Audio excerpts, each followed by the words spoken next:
So why am I getting ready for an Ironman 2019?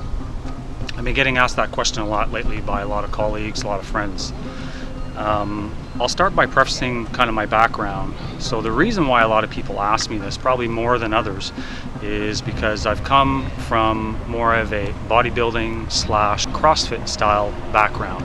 I've been doing that since I've been 16 years old, out of high school, when I first started doing weights. And then pretty quickly after that, I got into the whole CrossFit phase.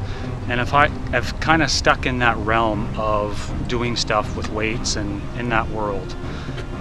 2 years ago is kind of where it all started, when I ran my first marathon and got somewhat of a taste of doing some endurance type activities. And to be honest with you, I really didn't enjoy it. I didn't prep for it that well. I didn't know enough of the nutrition aspect of it, and it was quite painful, to be honest with you. So why am I here 2019 getting ready for an Ironman? Well, a lot of it has to do with you guys. It has to do with the launch of the Doorpreneur brand. It has to do with the launch of the Doorpreneur book.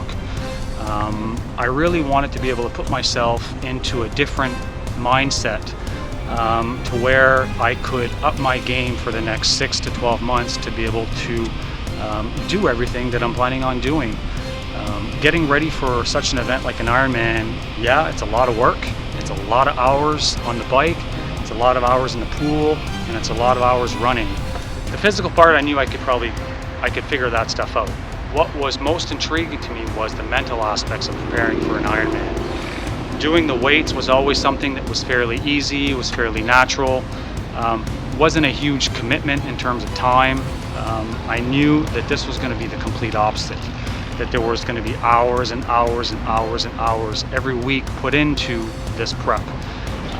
So this was a huge mental challenge for me. So yes, I wanted to get into a challenge that was physical, but more so for this year was all about a new mental challenge, to be able to take myself from to where I am today to where I'd like to go for next year, to be able to handle all the stuff that's going to be put on my plate. So I figured there was no better thing or challenge to be able to put in front of me, such as an Ironman. I've had a lot of friends do them. They've told me all the great things about them and all the bad things about doing it. And it was exactly what I needed to hear, and it's exactly what I wanted to do to be able to help me get through that next threshold.